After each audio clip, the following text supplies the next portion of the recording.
There is a process and there is a gestation process in your vortex as well. We would like to reveal to you for the first time how long that gestation process is ready. Esther cannot explain what it is that is too long. When you ask, it happens instantly because everything is made of cooperative components. Therefore, the question is not how long it takes for something to enter the vortex, but rather, how long does it take you to be ready for what you've placed there since? If you're doubting or complaining, you're not ready. This means that the amount of time between you launching a desire and witnessing it is the crucial query. How long before these thoughts become the things I wish to pursue? Your thoughts will eventually turn to the things you want if you are consistent in thinking about them. Therefore, if you find yourself talking negatively about what you want, saying things like, "Oh, where is it? I've waited so long, it just isn't fair. I'm so uncomfortable, I want it, but it's not here." Those are signs that a different thought has evolved into something else. Just get into the vortex where everything you want is, and you'll see then everything you want, you said. Stop spraying fruit dust all over us. Can't we talk about something real and say it's real? You've just got to develop your senses to understand that it is. And then, you became suspicious, we get it. You just want us to be happy in the absence of what we want by pretending that it is over there. And we said, yes, that's exactly it. We want you to be happy in the absence of what you want, in the absence of its manifestation. Because we know that in your happiness anyway, in your expectation of it anyway, in your trust of the vibration of it that you can feel with your emotions. Even though you can't see it with your other senses, in your belief that it is there, not only will it be, but the fun in which it reveals itself to you, the pleasure of manifestation. Friends, that's what you came for, the pleasure of manifestation. You came as creative genius to sift through this environment and come to your own clarity. No. We're going to show you how to find the way with the least amount of pushback, because we know that your source energy, your body, and your life have helped you figure out what you want and fired off rockets of desire that set off a trend and a path. Being able to keep track of what you want has created a drive. It has led to a becoming. It has caused a growth of your being, a development of who you are, and an expansion of the source within you. It's big, it matters, it's real, and it's vivid. But you have to be open to it to connect with it. Your players only know when they're in the zone, when they're in touch with the energy that lets them express themselves in this very moment. The whole of who they are, the desire they have, the body vitality that they know how to move quickly, the timing, the harmonics of the body, and the body's ability to respond to the vibrational harmonics. They know it's a physical game, of course they do. You're in a physical game, but it's a head game, a vibration game, an alignment game, and a vibration game. We often say, if we were in your shoes, we'd be willing to give up everything but alignment, because in alignment you find the receptive mode, and when you find the receptive mode, you are tuned in.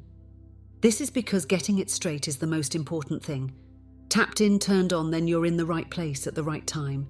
Then amazing things happen, and the universe demonstrates who you are over and over and over again. How blessed you are, how loved you are, now aware of you, we all are. You see, until big things and small things that you would say don't amount to very much demonstrate to you your constant, your confident worthiness. When you are tuned in, when your resistance is non-existent, then everything important to you, big or small, demonstrates itself to you because everything is known about everything. And when you are emitting a vibration, you are sending out a signal that is calling something back.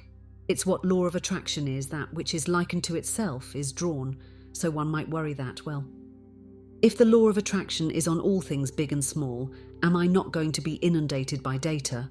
We say yes, you are inundated by data, all day, every day, that represents the balance of the vibration that you put out. Everything that you are feeling is an indicator of everything that you are thinking. So what is the thought anyway? We want you beautiful, manifested being, sending this clumps on these chairs. You've been telling this story for a long time. If a tree falls in the forest and no one is there to hear it, it doesn't make a sound. The answer is clearly no, it doesn't make a sound, because sound is the result of the translation of vibrations. If you see something that makes you feel good, you look at it, and if you see something that makes you feel bad, you look at it as well. We want you to be so picky that you pull your attention away from the things that don't make you feel good at the earliest, most subtle stage you can find. We want you to tune in to this high frequency of who you are. You used to be made of only good energy before you got this body. A big part of you is still not physical and in that place where you don't fight. You're looking at differences, which is a good thing because it helps you figure out what you want.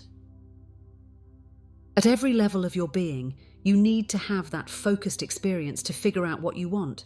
You are firing a sexy rocket, rockets of evolution and expansion, and the source within you is becoming, and now you have two vibrational points of view, the vibrational point of view of who you really are, and the law of attraction path that is being drawn to that powerful point of attraction.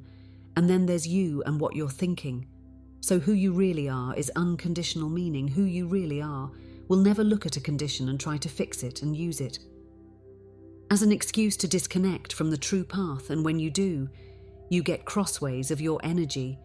So here's the source energy part of you calling all things that you are asking for to that you, and calling this physical you to that you, calling you into alignment with whom you are. And when you are not fixated on something that you're pushing against, you find that vibrational path easily, and you feel that flow and that ease where as soon as you think about something that begins to manifest.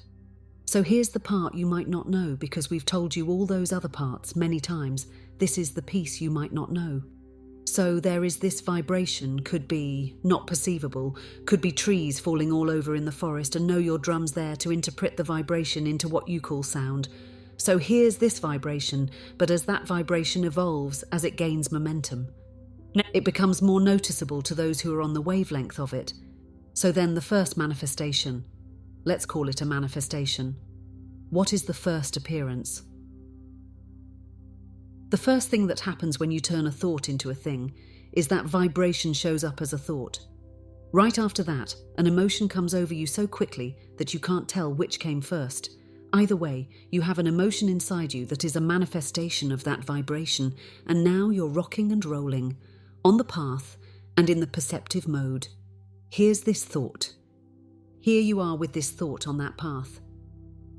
If you don't do anything to change your path, if you don't contradict it, if you don't say, yeah, but, or, oh, that's a really good idea, but I could never do it, or, oh, that's a really good idea, but I tried that before and it didn't work, that path's momentum will grow, and as that path's momentum grows, so does your ability to pivot. Contraptions in places, in other words, now manifestations are happening. That is evidence to you of your path. Hear it. You're not the deluded path. You're not the convoluted path. You've not contradicted path. You're not shooting myself in the footpath. You're not the defensive path. You're not justifying paths. You're not rationalizing path. Just a pure thought that is not contested with a belief that you've practiced. So what are you going to do? You have a lot of beliefs that do not serve you, and the reason we know that is that you have a lot of desires that have not manifested fully. They get to the idea phase, and then you kill them with contradictory thought that doesn't feel good. When you think, it doesn't feel good when you think it. So what most of you do, even though it didn't feel good when you thought it because you weren't seeking alignment with source, because you didn't understand all that, it meant you weren't seeking alignment with your own inner being or alignment with your own desires.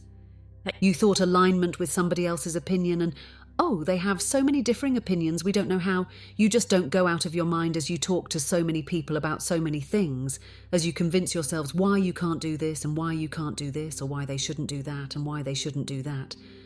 What we want you to understand is that if you could leave the pesky people out of everything that matters to you and not let them muddy or change your path, the momentum from a vibration to a thought, to an idea, to an emotion, to a rendezvous, to full manifestation would happen with you all day, every day, on everything that matters to you.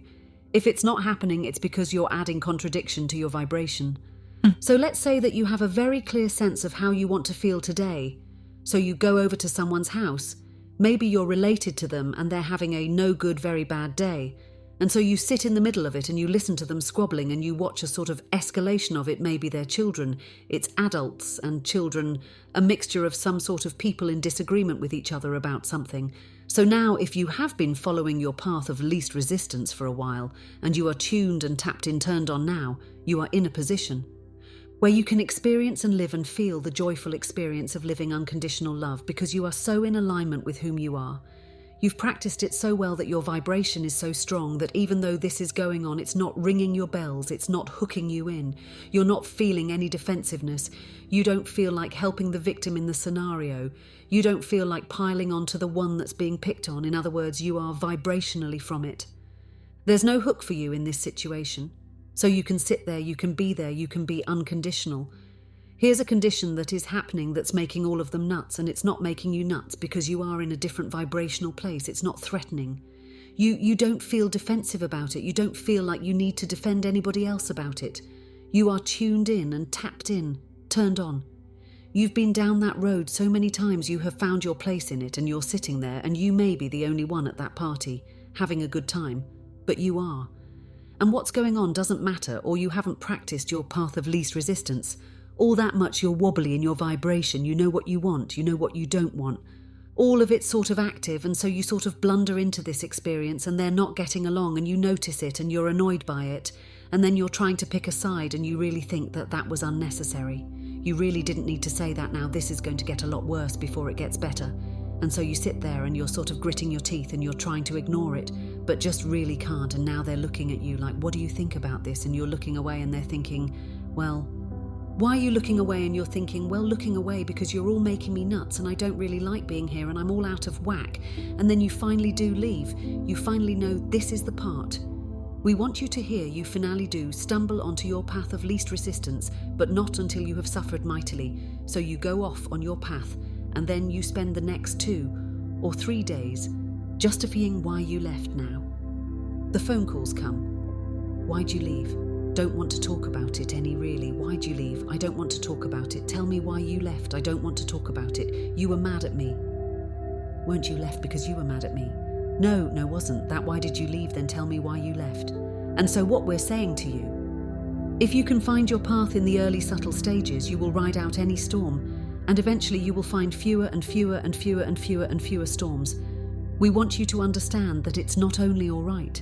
It's what you intended to do. You intended to find your path of least resistance, meaning you intended to come into this body. Find aspects of life that matter to you. Hook up with a source within you and ride that rocket to the satisfying fulfillment of a vibration, turn to a thought and an emotion, to a relationship, to an experience, to a circumstance and event, to a glorious, exalted, manifested experience. That's what you're all about.